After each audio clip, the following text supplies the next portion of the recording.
The first ever Division II and Division III FloXC show. My name is Lincoln Shrike, and I'll be your host this entire cross-country season as we break down all the happenings in Division II and Division III on the men's and women's side. First ever time for this show. I'm very excited to be here. I hope you guys are excited back at home.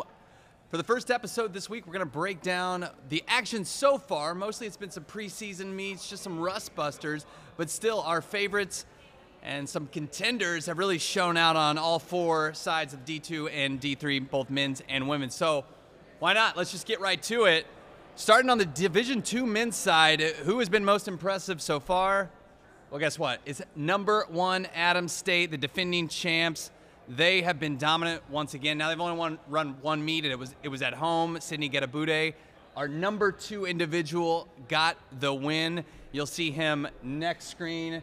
He was the indoor champ in the 5 and the 3. He also ran 13:29 outdoors. We're not talking about track, though. We're talking about cross country. A big storyline will be Getabude. Can he get back to his top 5 levels? He was hurt last year. He's healthy again this year. He looks to be an individual contender, and my goodness, Adams State, they were 1 through 4 at their home meet and 6, so just a spot away from a full-on 1 through 5 sweep at their home meet just a few weeks ago. They're taking it slow. It's going to be a long season in Division II. Nationals not until December 1st out there in Pittsburgh. But Adams State, they're as good as ever. 4 All-Americans coming back and a full-strength Getabude. He is going to be looking to battle another senior. How about this? Zach Panning of Grand Valley State. Panning is actually our current number 1 ranked individual on the men's Division II side. He's the defending 5,000 meter champion. He's the top returner in cross country. Same with Getabude last year. Both were injured. Both still had nice meets at NCAAs, but my goodness, we get Getabude healthy, Panning healthy. That matchup at NCAAs, I know it's still a couple months away, but it's going to be very exciting. Panning's already shown he's in shape. He went 1-2 with his teammate Wolda Michael at the Spartan Invite a few weeks ago. These guys are off to, you know, they're not racing a ton at the very beginning of the season, but again, they don't need to. A couple months till NCAAs.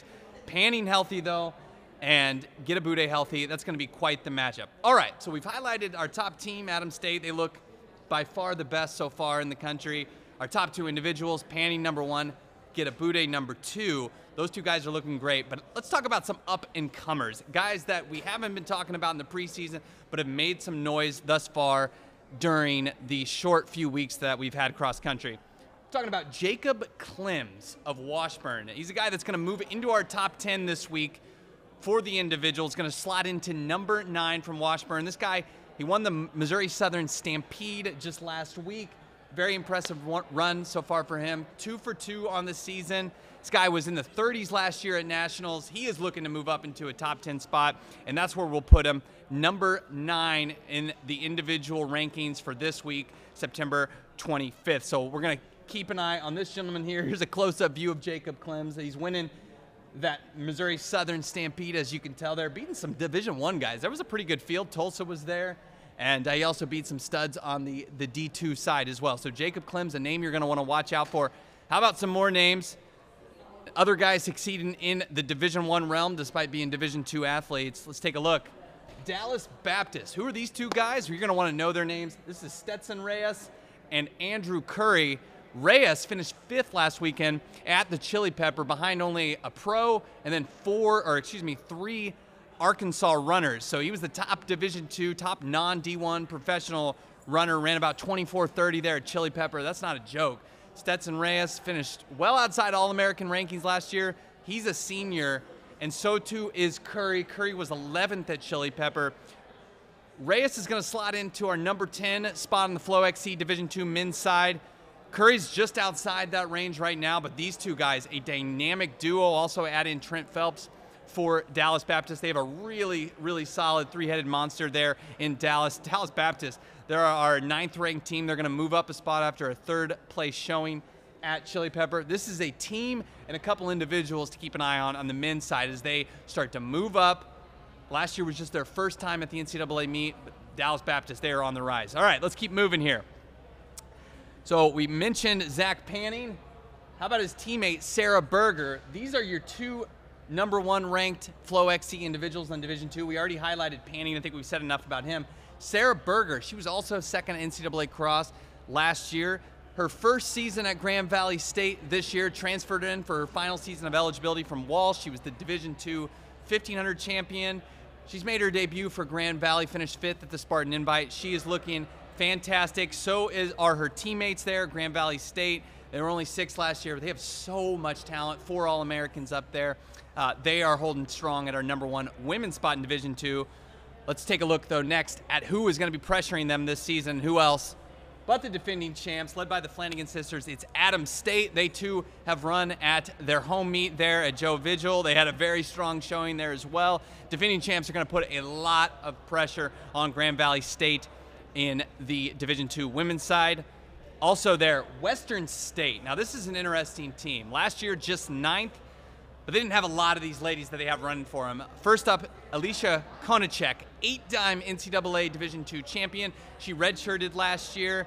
They also have a transfer in from Western Oregon, and Sophie Sewardback, who has been running the best of this Fab Four. So they have 4 All-Americans, does Western State. We're going to be taking a trip out there in about a week to take a look at how their program's doing. Going to do a little workout Wednesday. I'm excited to head out to Gunnison.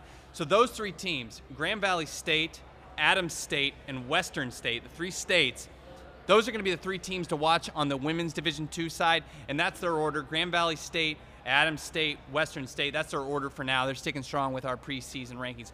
All right, let's move on to Division III, and how do you talk anything about Division III without going to North Central? That's Drew Patel up front. He won the ISU invite a few weeks ago. It was a Division I, kind of Division III meet. He won that, went 1-2 with his teammate Matt Norville. Those are your top, well, I should say not the top 2. Patel is the #1 runner, and Norville is going to slide into the #4 spot. So, led by that top 2, North Central looking awfully strong. They also get Nolan McKenna, a fellow senior. He's going to move into the top 5. These are the top 2 guys to worry about, though.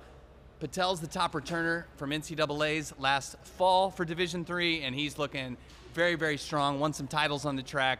North Central, once again, they're going to be looking really strong when we come November in Oshkosh, as they are 18 times NCAA champion. Very, very strong once again. So we will move on next to some guys that are moving up the ranks in Division II. We know North Central, they're a mainstay. They've been there forever. But how about the O'Connors? Now, I don't even know if these guys are related. We have Sean right here and Grant right here. Grant's the kind of the big stud here for RPI. He was the 5K champ outdoors and was 4th last year in NCAA Cross. But this guy, Sean, another O'Connor, another senior O'Connor, beat him at their season opener, the Purple Valley XC Invite. Only the 2nd time that Sean has beaten Grant ever. So it's more significant for the fact that Sean is on the rise, never been a cross All-American. Grant's been an All-American for years now.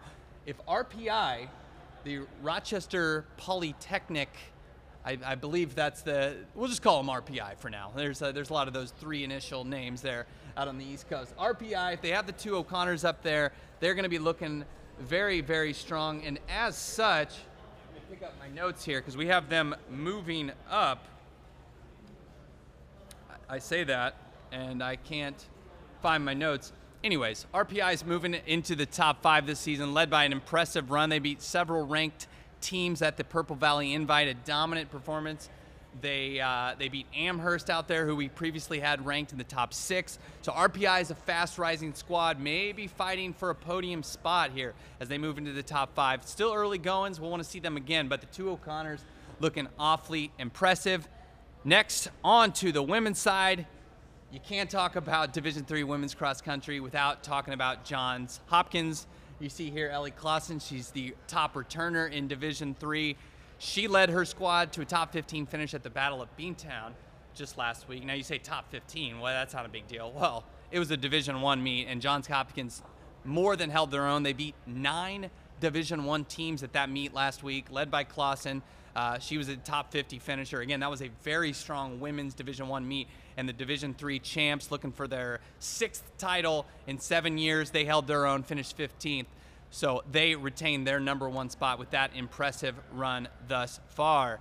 So folks, That's it so far. You got your update. Adams State on top for the men in Division II. Grand Valley State for the women, they're holding strong. North Central holding strong for the men in Division III. And on the women's side, Johns Hopkins is also holding their own. So your favorites are still holding strong through first few weeks of cross country. Stay tuned for our next show coming up next week, where we will see if we have some changes coming into Division II and Division III. I'm Lincoln Shrike, and I'm out.